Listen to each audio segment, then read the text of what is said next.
almost empty. The first row has a couple of three brave people, so I promise. What I want to do is I want to go through the presentation that I did at the board Tuesday night, talking about the budget, both the revised budget for this year, the budget for next year. Then pretty much open it up with questions. The first thing, I will just let everybody know who was here earlier that Elvis has left the building. And if you ask any tough questions, Marilyn is still here, but she may use the blonde wig as an excuse not to be able to answer. So I understand that it's a little tight with the number of bobby pins. Is that right? Okay. Okay. So let's talk about what I presented to the board Tuesday night. The board did approve a budget, both a revised budget for this year as well as a new budget for next year. And we were able to restore salaries and do some things next year. And I have to thank all of you because almost every faculty and staff member took a cut in pay this year. Students had to pay more in tuition and in some fees to get us through our financial crisis and to really get us on the point of moving forward again. It's still going to be very tight next year. We still have that cash flow period in November and December where we have a cash flow challenge because of the way our monies from the county flow in, which is one of our biggest sources of cash to pay our bills. We have enough money to pay our bills and do okay all of next year. It's just the timing of cash is a bit of a challenge. I'm going to also encourage everybody, even though we have projected what we can spend between now and June 30th, I still want to spend as little as we can between now and June 30th. The more we can build our cash balances up, the better we are. But I don't want to put off buying anything that's needed for classes that are finishing this semester. We've got to buy whatever supplies we need for those classes, and then we need to buy whatever we need for summer school. But if there's any doubt that you really need it, let's wait till July 1st. We've got to make sure we don't overexpend in any of our areas this year and that we don't get any audit findings as a result of it. That's part of our being able to move forward, is improving on our audited financial statements and really reducing the number of findings and the severity of those findings as we go forward. So first of all, and I'm going to take this off and stand over to the side a little bit. I just want to remind everybody, based upon what happened to us over this past year, we've put in place a number of accountability measures to try to ensure that there's not one or two people in the college making assumptions and making decisions, and if those assumptions are wrong, it impacts everybody. So we do have a board finance committee that was implemented actually last May. We have established review teams that have been involved in both reviewing the budget in different phases, and each of those teams look at a different area. And so we've had team one, which is looking at ING, which is our instruction and general revenues. That's really the base operating budget for the college in terms of us being a college. Another team looked at the expenditures that relate to instruction in general. A third team looked at those things that are outside, public service. That's things like Kids Campus, like Conference Center, like the public access TV station. Internal services, things like OIT, warehouse, motor pool, telephone services, copying service centers. Those all get treated differently, and they actually get summed up and allocated to what are called other exhibits in the budget, and that's based upon higher ed requirements. And then our auxiliary enterprises, which right now are our bookstore and food service. Then team four is going to look at, and they haven't really met yet, they're going to look at plant and capital outlay. We've identified about $10 million worth of projects that we think we need to do over the next 5 years. And you'll see on the plan what we may have available this next fiscal year. They've been prioritized, but we're going to take those through the team and through the board to relook at it, see if we need to reprioritize some things. Obviously, first prioritization on plant and capital expenditures now is things related to safety and security. And so if they're required, we have to do them. And then we had team five, which is the overall budget review team. They actually joined the board at their work session on April 15th, where we went through the entire budget, and each of those members actually got a budget book, a binder that they were able to look at.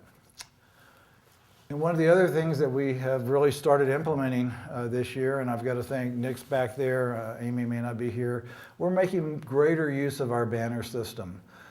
We've always used our banner system for some things, but we've never fully implemented it.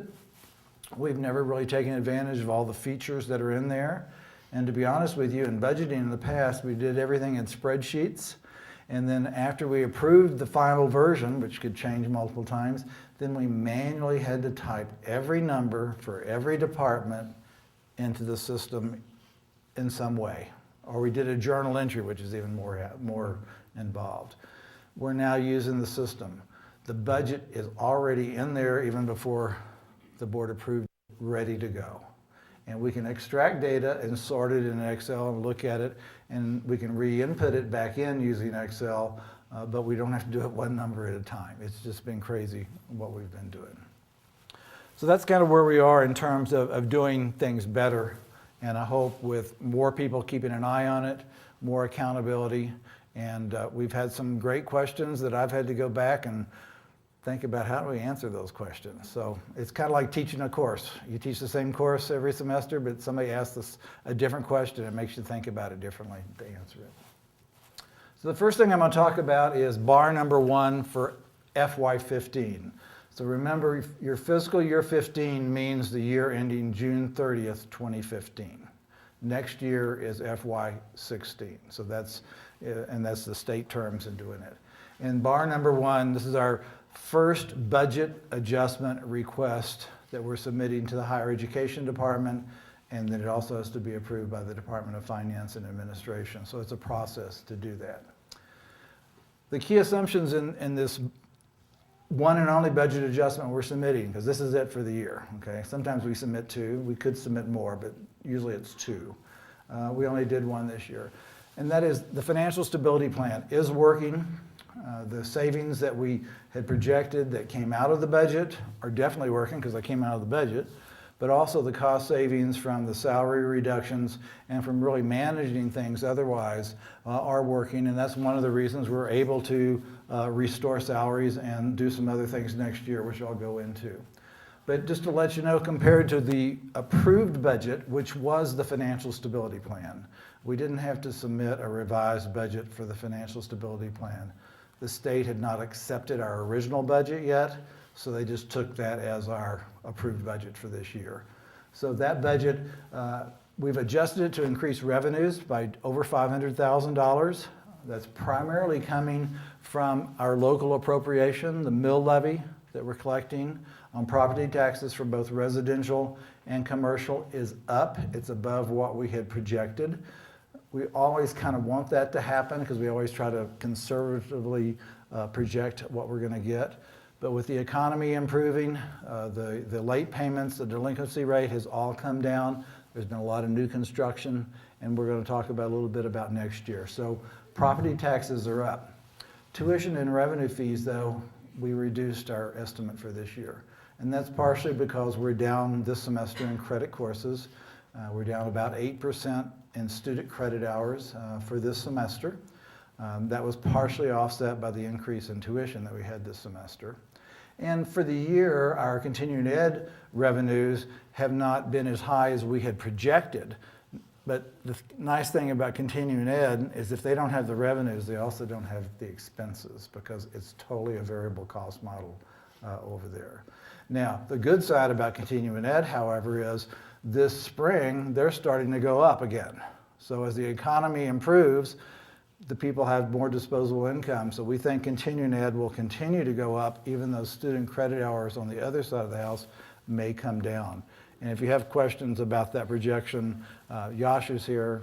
He's back there. We can answer some questions when we get to that later on. And then we've had some other sources that have actually increased this year. In the scheme of things, that's a very small number compared to the other sources of revenue. Then on the IAG expenditure side of the house, we just had to increase it by $92,000 to recognize some expenditures we had for the year or still could have for the year. And that's actually a pretty low increase from what we normally would see in a budget adjustment at year end. And then we've had to do our transfers. We have to cover any subsidy that's required in public service. We almost always have a subsidy for Kids Campus. We run it as a lab school, but we also subsidize the children that are from faculty, staff, and students that are in there. They pay lower rates. Now, I'm going to talk about that subsidy when we get to next year's budget and some changes there. And then we have to do some required transfers. We have to transfer some of our ING funds over to the plant for what's known as building renewal and replacement and equipment renewal and replacement.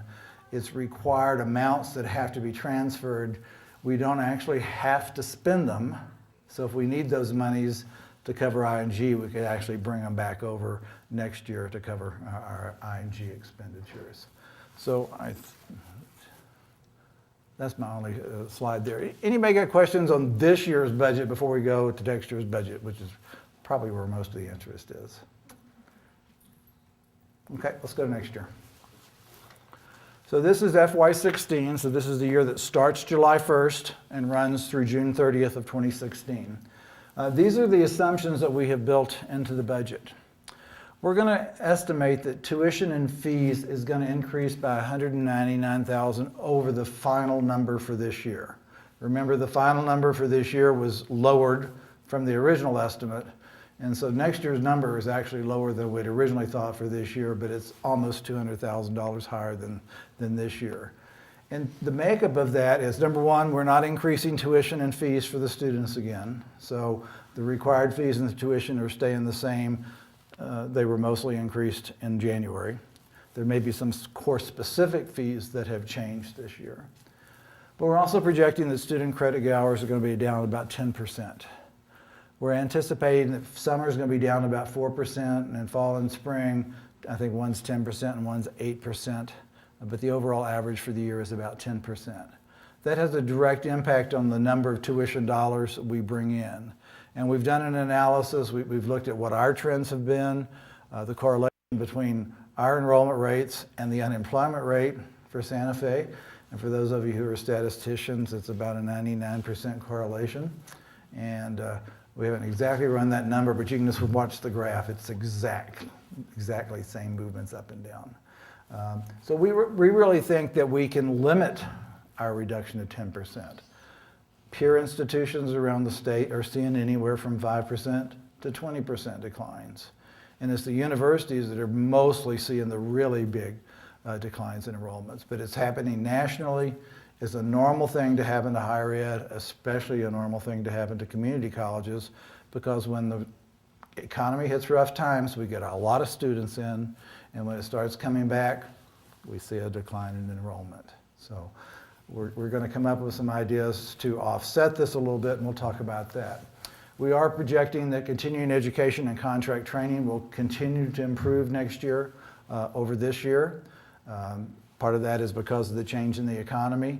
Part of it is from some of the offerings that we hope to be doing in continuing education. But really the bulk of it's going to be from contract training. We have some really incredible opportunities in the area of weatherization and energy efficiency training. And I'll just tell you where it's coming from. We are the first program in the nation to have all of our weatherization curriculum certified by IREC, which is the Interstate Renewable Energy Consortium, I think is what the C is. And the U.S. Department of Energy funds in every state these people who go out and do weatherization projects for low-income individuals, and it's big money. They have mandated it in the last appropriation that 50% of the funds that goes to every state has to be used for training. And that 50% of those training funds has to be used for training by an IREC accredited trainer. We're one of 4 or 6 in the country. We're already doing a lot of training. People are coming in. There's a class over there this week from Colorado. Last week there was a class from Texas. So we know we're going to get our fair share, if not even more than our fair share of those. And that training will either happen here and people come stay in hotels and be here for a week or 2 weeks, whatever it is, or we'll go there and deliver the training, because we do deliver training in other states that is non-credit training. This is non-credit workforce training. So we know, we actually think that one could go up a little bit, but we're going to have to watch it, because if it goes up a lot, that means our expenses go up a lot too. and we have to adjust our budget to recognize that. Okay? We get dinged by the auditors if we overexpend on the expenses, and it doesn't matter that the revenues went up to offset it. They just look at what we budgeted for expenses. So it's not fair. It's a variable cost model. If you have the revenues, you're going to have the expenses. If you don't have the revenues, you don't have the expenses. So we just have to watch that one. On the state appropriation, it's gone up $399,000 from the current year. 124 of that is an increase in our base funding, our instruction in general funding, which is primarily attributed to the performance measures the performance that we had last fiscal year. So it's a 2-year delay in terms of getting funding for it. But we were among the most productive institutions in New Mexico, and yet it only resulted in a $124,000 increase. Yeah. It's better than zero, should have been much higher. The formula is still being tweaked. But we also got $275,000 of new funding. Okay? So we got $125,000 for our hospitality management program, which is going to be used partially to bring New Mexico State in to deliver the bachelor's, junior and senior level, and a bachelor's program here in Santa Fe for hospitality, hotel, restaurant, tourism management is the program. It was requested by the Lodgers Association and the business community here. They're having to recruit from out of state because they need bachelor's people in management positions. They would like to recruit from locals who don't leave after a few years of experience. We also got $100,000 to create the radiography technician training program and $50,000 to go towards the creation of an automotive program. There was no capital outlay approved in this legislative session. There is work going on to try to draft a bill that if they can come to agreement, there is the chance of a special session, but there was no capital outlay that made it through. We had about $800,000 or so in the capital outlay bill when it came out of the Senate. We had some that were for specific programs and some that were more for infrastructure type situations. So we're keeping our fingers crossed that we get some of that. We're projecting the local appropriation is going to go up about $113,000 over what we're expecting this year. That's primarily coming from, there's growth in valuation projected by the county of 2%, and then the delinquency rate's been coming down, and there has been new construction. So we actually kind of think, despite what some of the people on the teams thought, we actually think that's still a conservative estimate. And so we think it'll come in more than that. If it does, it'll go to the bottom line, go to our reserves, our ending fund balance to carry us to the next year. And then our other sources are down about $123,000, but that's primarily $70,000 is due to we're reclassifying something that we really weren't doing the best way. We've been taking fees that we collect for some of the courses, especially in the healthcare area, emergency medical services, big fees that we collect that we immediately have to pay out to get people certified or background tested or whatever it is. Those shouldn't be revenues and expenses. They should have been, we received cash. For those of you who know accounting, it became a liability. When we pay it out, we reduce the liability and pay out the cash. It should have never shown up on our revenue and expense statement. We were overstating our revenues and overstating our expenses. So we're rectifying that one. So these are the assumptions that we're making for revenues that are going to come in next year. It totals about $33-something million. I could give you the exact number here in a minute for what I would call normal operations. It's really up to about $42.6 million when you take into account all the other things, including plant funds and retirement of debt, which is set amount. And then there's about another $12 million of grants. So our total budget here for next year is about $54 million. Okay. But 33 million roughly is the number that's kind of comparable to what we were talking about. Really the total increase in expenditures next year is mostly due to restoring salaries and then the funds that we receive to start these new programs. So any questions on revenues before I move on to the expenditure side? Yes? The money for the new program from the state, Mm-hmm. how was that directed just for that? Was that outside of anything else we would have received? It's a specific line item in the budget, House Bill 2. So we have one line item that's for our ING, which is our base funding, and that's the number that's $9.9 million. And then we have separate line items. We have a line item for nursing expansion, which is $276,000. That's been fixed at that number for a couple of years. And then these are specific line items. So these dollars could only be used for those programs. Now, we are lucky that this year, because usually when they're set out like that, the governor likes to veto those items. But she did not veto them this time. Okay. Did that answer your question, Marcia? Okay, thank you. Any other questions on revenues? Okay.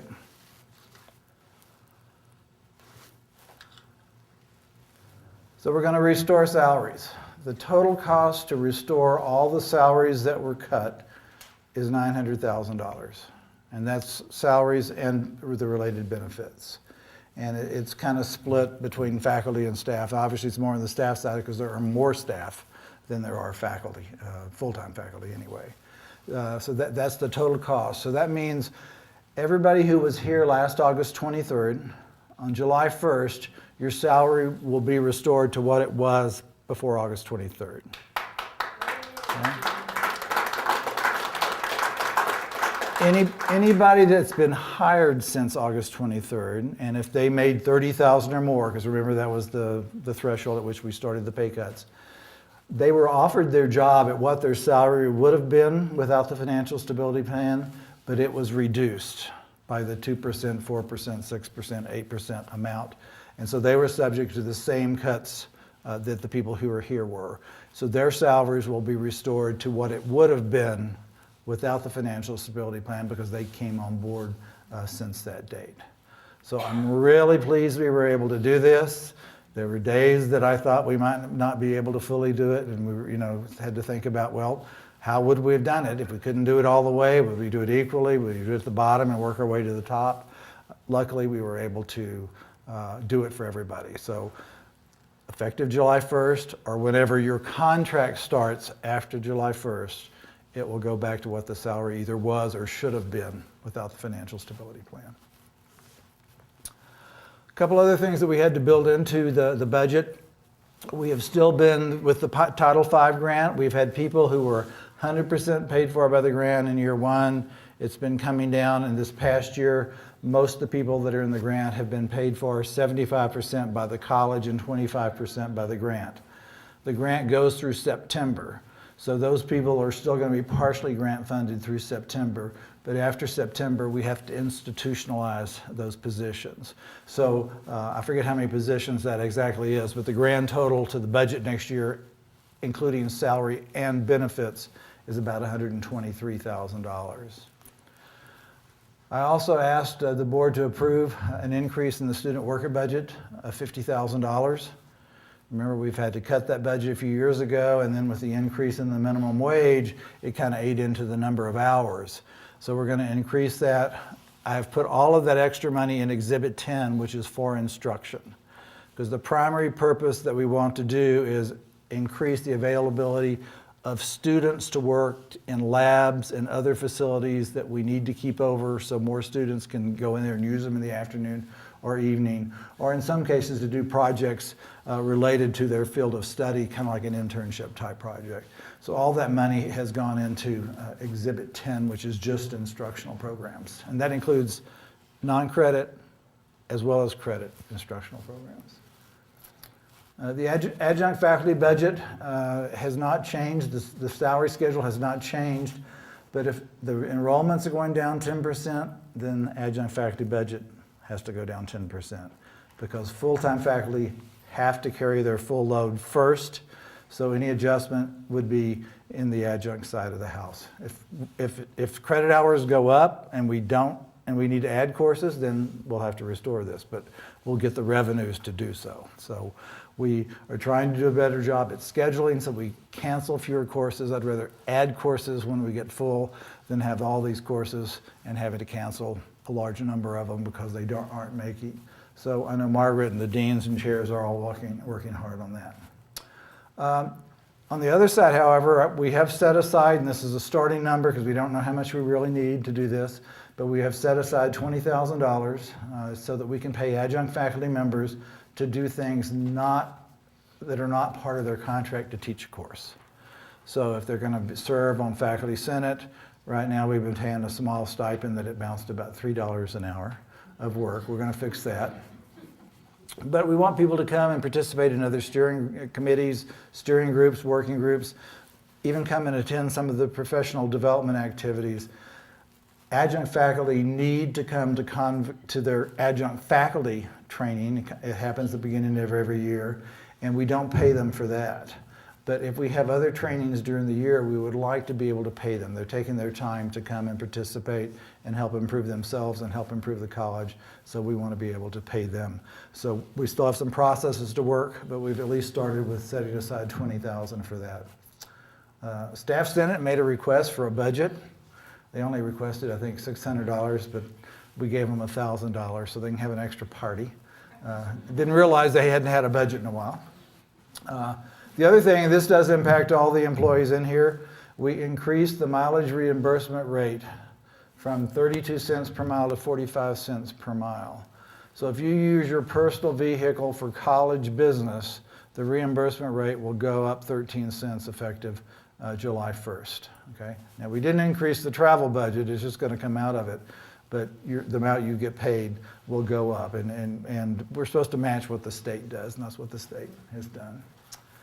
And then to try to offset and keep the loss of student credit hours at a minimum, we've restored $150,000 budget to our marketing and public relations budget. Part of that is restoring 2 positions that have been frozen, one of which is focused on web and one of which is focused on social media. And that is the way to get the word out these days.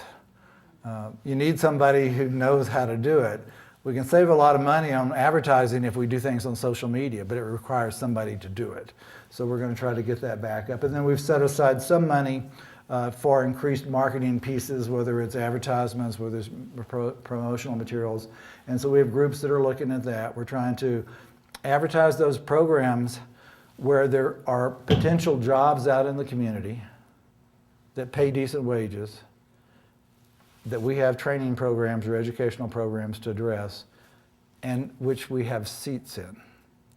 There is no sense in us marketing the nursing program. It has a waiting list of qualified applicants.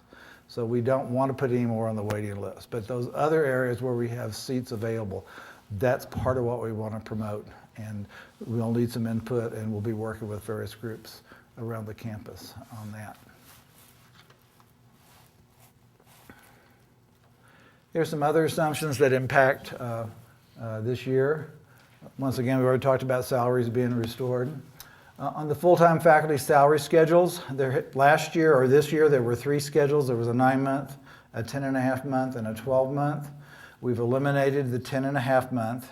There are no faculty on 10.5 month contracts, but we still do have and still will have 10.5 month chairs.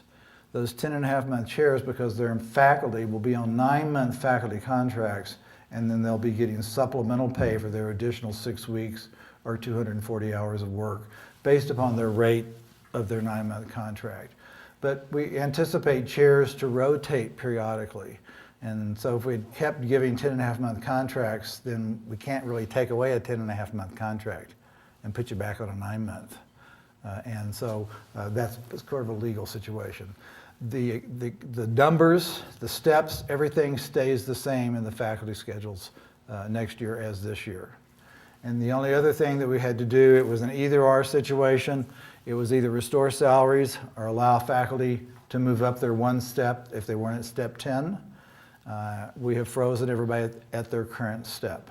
So everybody's getting their salary restored, which is actually a bigger number than moving from 1 step to the next. So if funds are available next year, we hope to put back in that you move up to the step. Right now, faculty move a step a year until they get to step 10. And when you're at step 10, you're frozen except for cost of living raises. So we had to make that decision this year. The adjunct faculty pay schedule, no change. Staff compensation schedules, no change with the exception of our minimum wage goes from $10.66 an hour to $10.84 an hour. and that's to meet the living wage in Santa Fe County, and we go by that living wage.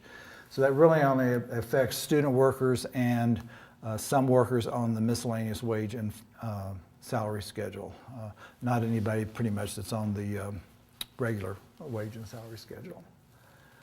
And then a couple other exhibits, assumptions that we built into the budget on public service. We are going to make sure that the kids' campus subsidy is no more than $100,000 this year.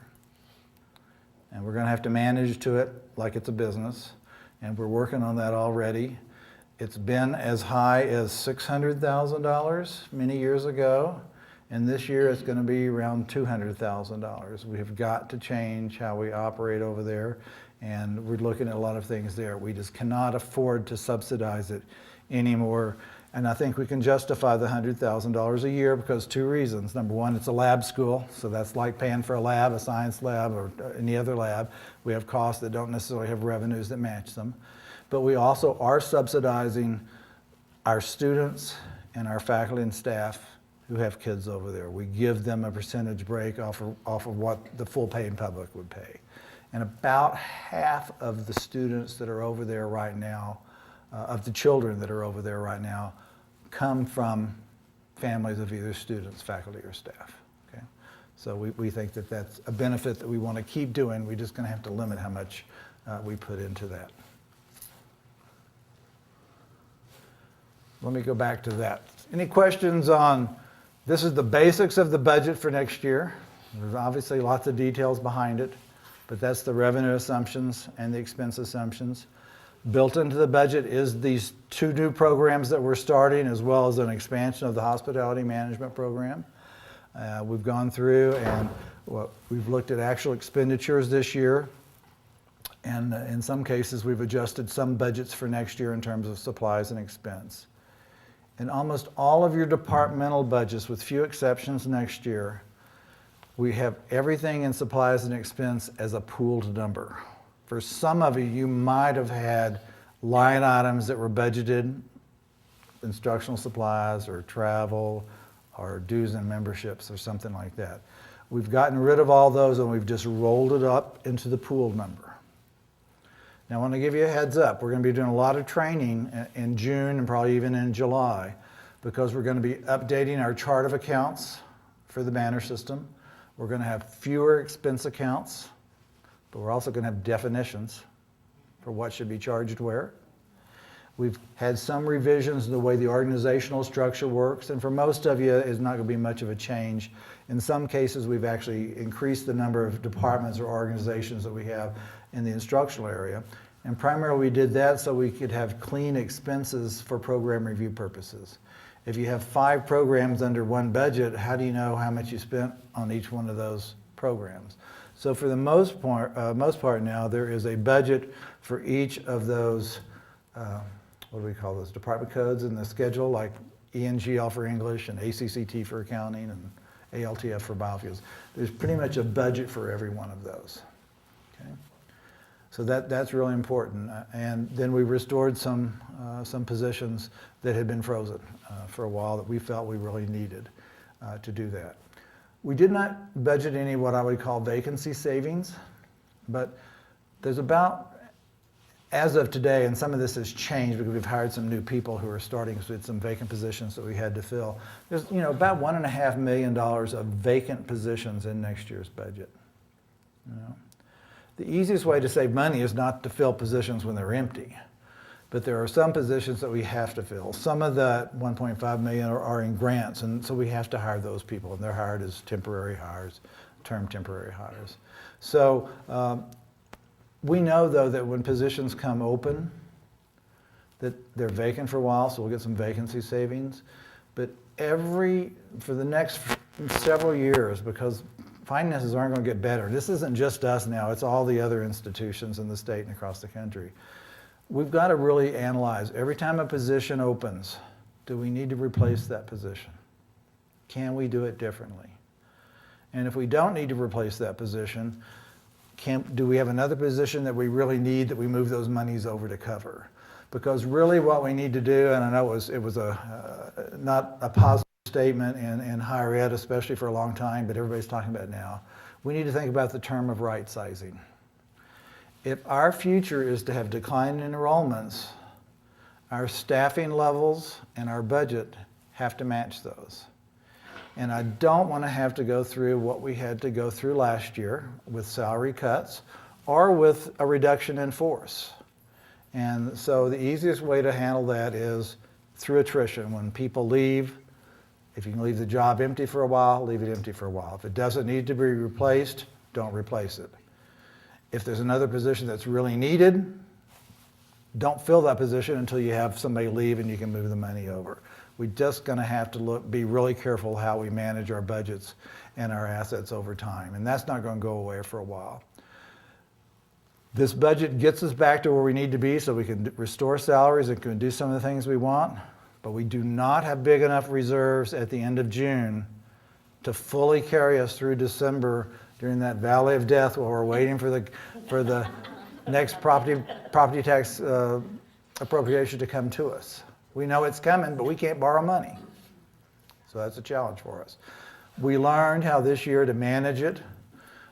I am confident that we can manage our expenditures so that we eliminate that valley of death. So some expenditures may have to wait till January, you know. This year, we'll do it again next year. Some of the capital project things that we don't have to do, rather than starting them in September, we'll wait and start them in December, January, so we don't have to spend cash until we have cash to be used. So that's a real key thing in those areas. So any questions related to those? I'm going to talk briefly about plant funds, then I'm going to go to other questions. Okay, Lenny? I'm curious about in terms of spending, right now all spending is going through your office. Is that, I know we have to control expenses, but are we going to change that, or what's happening? What's going to happen with that? We better, or I will not only have all gray hair, I won't have any hair. The answer is yes. There may be some things that will change between now and July 1st, but I think the bulk of things are going to change effective July 1st. We're going to next year be able to turn on the insufficient funds feature of Banner, which means if you try to put in a requisition and you don't have enough money left, it won't let you put in a requisition. And so the amount of money you have left is based upon what's actually been spent and what you have committed. So if you've ordered something, it hadn't come in, we hadn't paid it out, it's a commitment. If you've done an open PO, because you have a master PO for somebody, you've committed those funds. So we're going to turn on those kind of things. The one thing that still may flow through my office a little bit still may be the use of PCards. We're still addressing that some. But anything that can go through a purchase requisition will run through the system, and it will be approved by the appropriate person depending on what the level of that is. And so it only comes to me if it's over a certain threshold or if it's a department that's under my direct supervision. So we're going to get back to that at least by July 1st. And then the PCard thing is still a little bit of a touchy situation that we're trying to figure out. But if you got a budget, but we're also going to hold you responsible. You can't go over your budget. And we're going to be doing some reports and some exception analysis. And we're going to be coming out and contacting you. If we're 50% of the year is done and you've already spent 75% of your budget, you better be able to tell us why. There could be a reason, because you have to, buy things up front for a semester or a year, or in some cases we have to pay for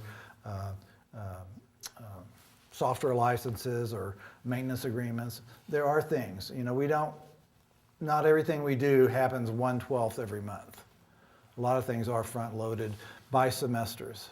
So we're gonna, and that's gonna be part of the performance evaluations that we're going to really get into next year again that we haven't done in a while. Is those people who manage budgets, they're going to be evaluated on did they manage their budgets appropriately.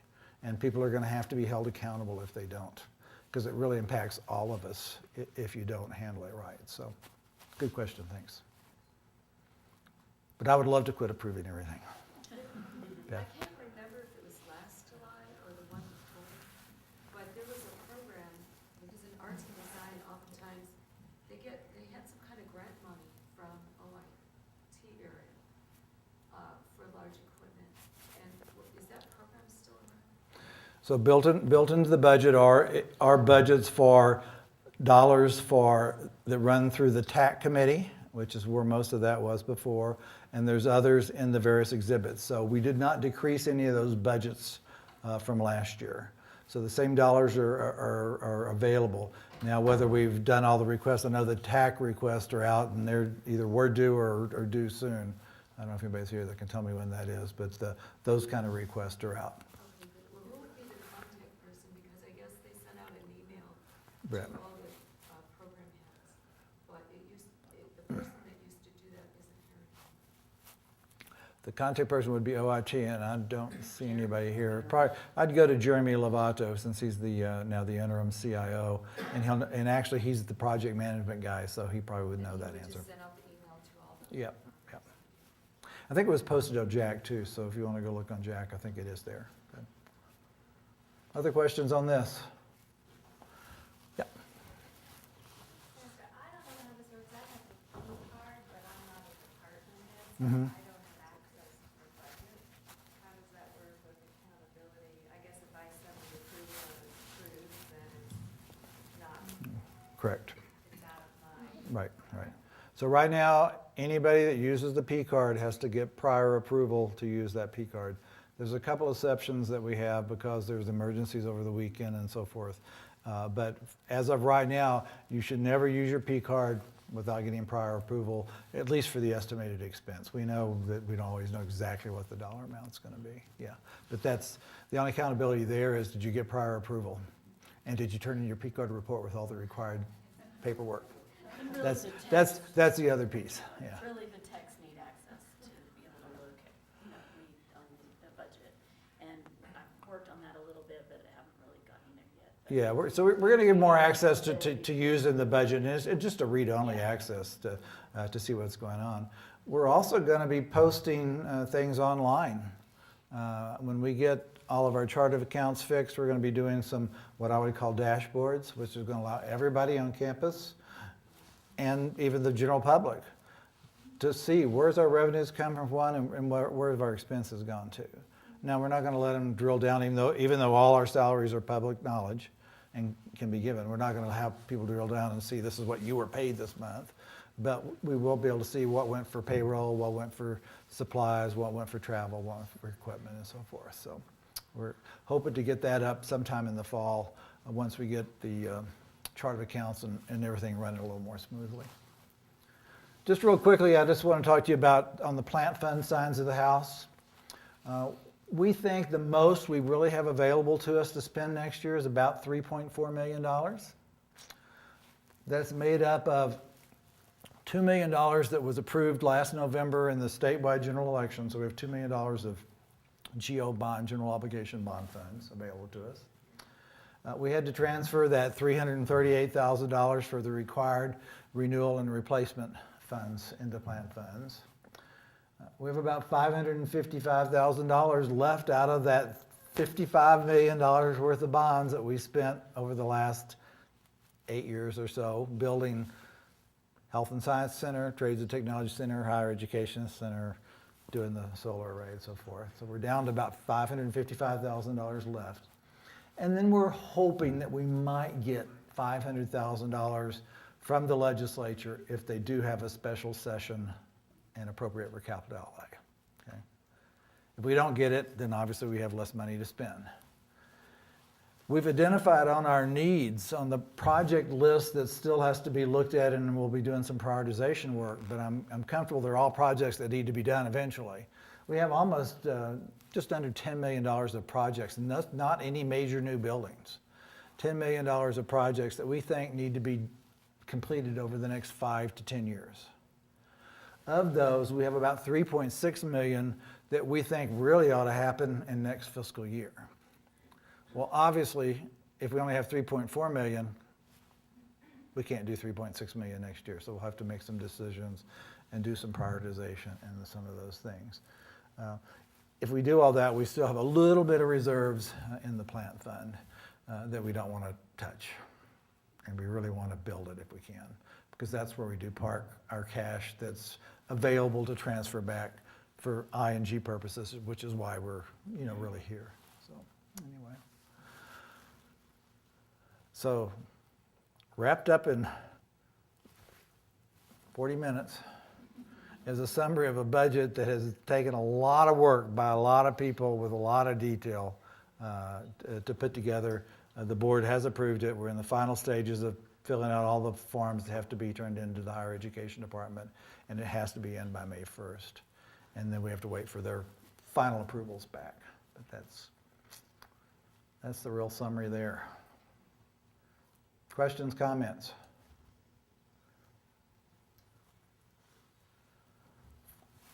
Yep. Go. Randy, hi, guys, everybody, I'm Joe Crisena. I'm the Interim of the Automotive Construction. Speaking of automotive, there he is. Actually, I'm amazed because I spent 14 years with the college at Espanol and El Rico. 5.5 of those years, I was a faculty president. I've never seen detail in the report before, and the information on the website during this financial crisis, it really impressed me at all the hard work that you guys do here at the community college over the last year. I just want to congratulate all of you. Well, thank you, Gil. And if you haven't met Gil, introduce yourself. He's already on board. He started late. We've been putting together curriculum. He's made it through curriculum committee, right? So we have both radiography and automotive through curriculum committee, so we're ready for next fall. And we're looking at facilities, working with Santa Fe High School, and so we're going to get that program up and going, and have a lot of interest actually by the automobile dealers here, and there's a growing interest. I'm really excited about that. Okay. Yeah, Patty?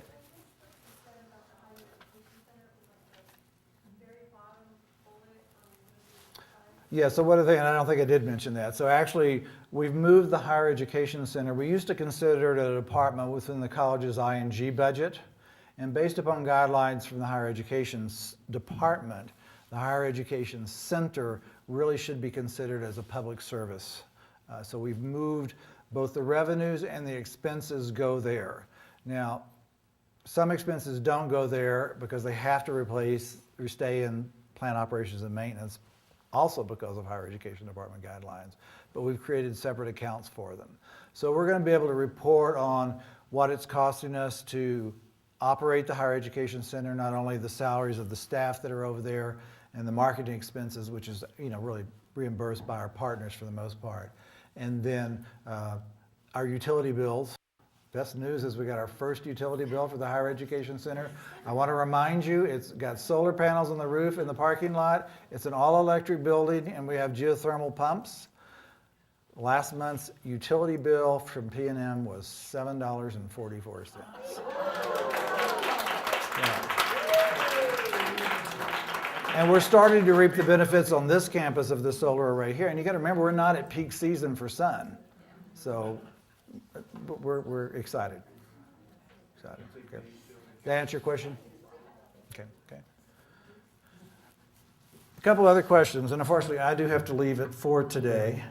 Got a couple of questions. Some of them relate to a specific person, so I will never talk about specific people in here, but I will relay those questions or concerns to the appropriate place. So if you did turn in a question related to that.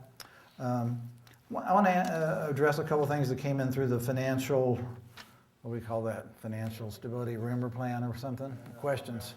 Many of them that come in have nothing to do with the financial stability plan, but anyway. One of the ones that came in, I think it actually came in today, it said it's troubling that as an institution of higher education, SFCC is promoting certain individuals to interim and permanent leadership positions without qualifying degrees and appropriate experience. Please consider the impact of both employee morale and the integrity of the institution. I don't think that's happened. We do have people in interim positions. We do have people that we've moved around due to restructuring. Some people that we have promoted, but as a restructuring, because if we don't post it, it has to be a restructuring for some reason, which means we've made some decisions that really help save the college some money. But I don't think anybody has been put in an interim position that does not meet the minimum qualifications for that position. There are some positions that even though the job description may say this degree, but if you keep reading, you can substitute experience for the degree. In some cases, there are some positions where we really need the skill that that person has and has proven to us to do that job. And if it's interim, that means it is interim. It is going to be posted at some point in the future. We can't keep people in interim positions permanently. So I'm not going to talk about any individual person that has been appointed to a position, if somebody has a question about that. But I don't think there has been anybody appointed that did not meet the minimum qualifications. And it may not be apparent because of the degree versus the experience. But all interim positions, if they're going to stay as positions at the college, will be posted. Now, they may be posted internally. They may be posted externally. We have to make that decision. I would like to post as many jobs as we can internally, as long as we know we have a pool of qualified applicants, because I want to give people who have committed, in some cases, years of service to Santa Fe Community College the chance to move up into those positions before we recruit from the outside.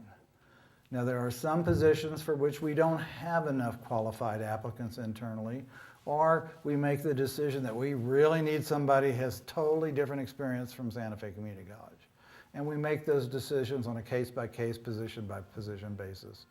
But those positions will be, if they're interim, they will be either eliminated, and sometimes we have interim positions because we know we're going to get rid of the position. No sense filling it with a permanent person if you know the job's going away. And sometimes we know it's going away and other people don't. So I'm not scaring anybody in here that's an interim, but that is the case. In most cases, people know that it's being interim because it is the end.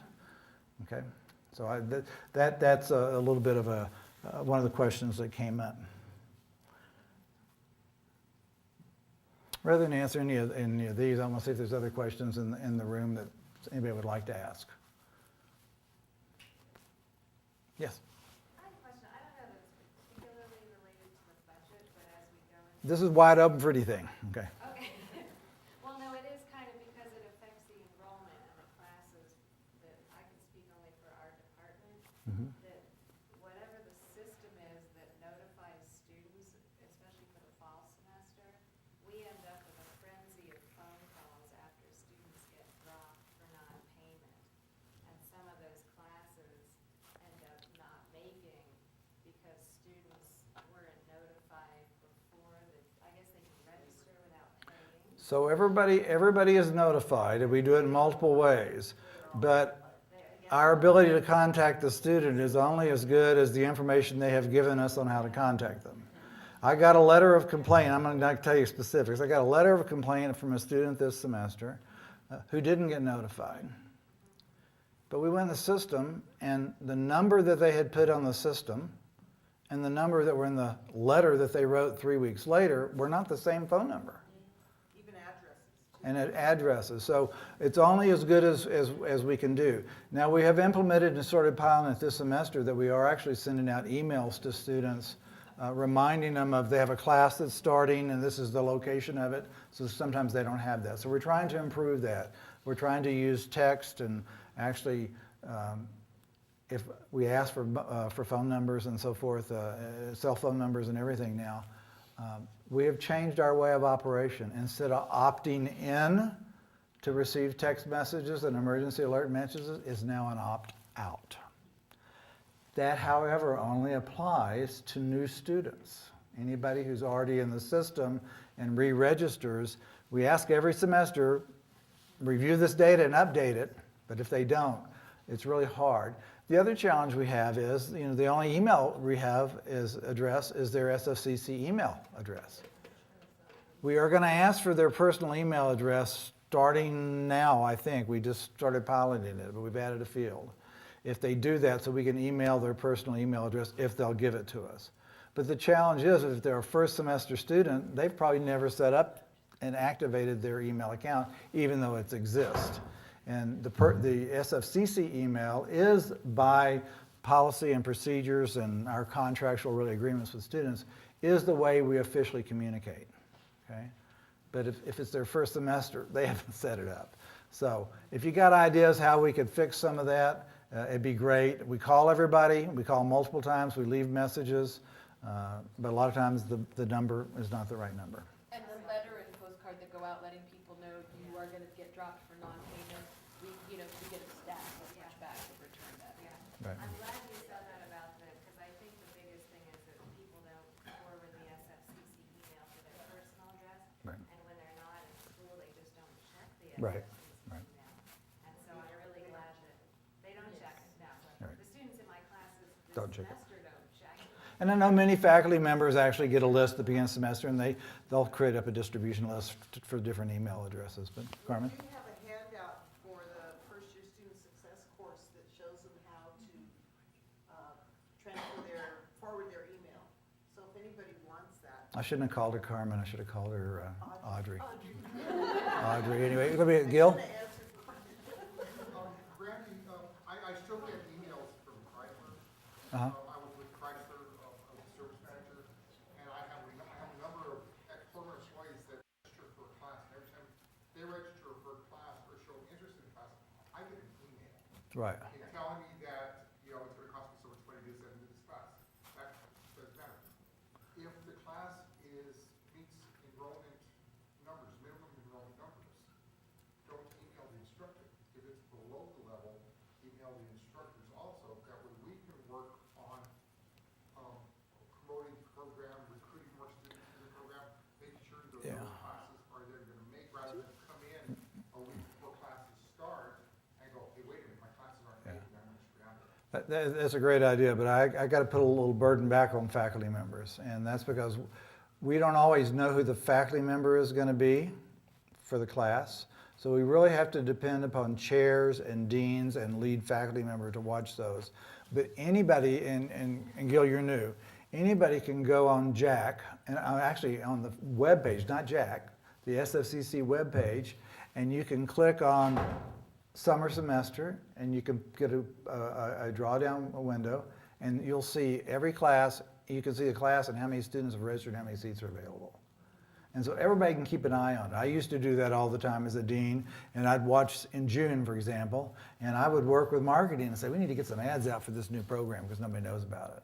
So we need to do that all the way. And I'll look and see if we can do a way to email the faculty members. But one of our challenges is when we put the schedule together, we don't have a lot of faculty names assigned. And I think we should change that because I think students want to know whose class they're signing up for.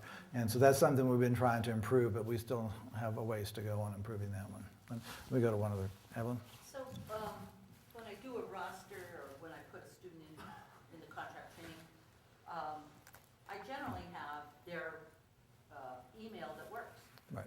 that they're using.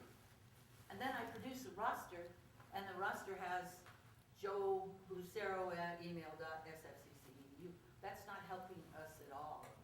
Because if we had the phone number and the email on the roster that these people are using. Right. So that's why, but that's why we've added the field to collect it. It doesn't mean they're going to give it to us. We can't require it for it. But the official means of communication from the college to the students is the SFCC But email. what I'm saying is that when I put in the information, I put the email the person's using.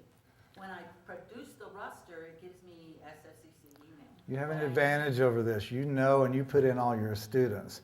The rest of the world relies upon students who have registered on the web or have come in and worked with an advisor in the advising center.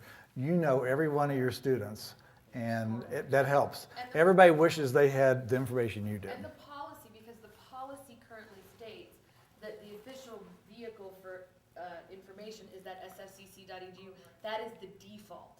So in the system, that's the default email that gets pulled. So that's what's always going to be on the roster. But if we collect the other ones, we can actually print different information on your roster. But we can't force the student to provide that to us. And you know what? I'm one of those few people who has not changed my personal email address in 30 years. But most people change several times a year because they move from carrier to carrier to carrier. So I'll take one more question, then unfortunately I have to go because I have to be somewhere. Alex? Can you share why the Higher Education Department consider the HEC as a public service? I don't know the details on that. We went through the criteria. It is a public service because we are not getting any of the credit hours for the courses that our partners are delivering. So it is a public service to the community to have access to junior and senior and graduate level programs. We're not delivering them, so it really is a public service to our community. Yeah. It's also a formality in higher education with how they can bring that out of the operating budget and into its own budget. It's another Right. formality of bringing it into the operating budget over 3 years. By being in our operating budget, it really overstated our management costs because if we didn't have the higher education center, we wouldn't have those costs. We wouldn't have the higher education center if we weren't providing a public service to our community. So anyway, well, I hate to cut this off, but I appreciate it. Once again, thanks to everybody for sacrifice this year, and we'll have a good next year.